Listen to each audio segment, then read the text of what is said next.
Mula sa dakilang panganay, kilalanin naman natin ang teen artist na kahit bunso ay may old soul. Hello po, ako po si Zamay Camilla and I am 17 years old po from Batangas. Kami po ay 8 magkakapatid and ako na po ang bunso. Ang aking father po ay isang karpentero and yun po talaga yung bumuhay sa amin. Si mama naman po ay housewife pero meron po siyang business ng kakanin.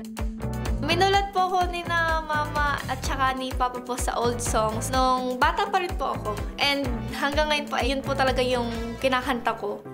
Ngayong sasabak na po ako sa blind auditions, syempre po maghahalo po yung kaba and happiness. Dahil po nakarating na ako sa The Voice Teens.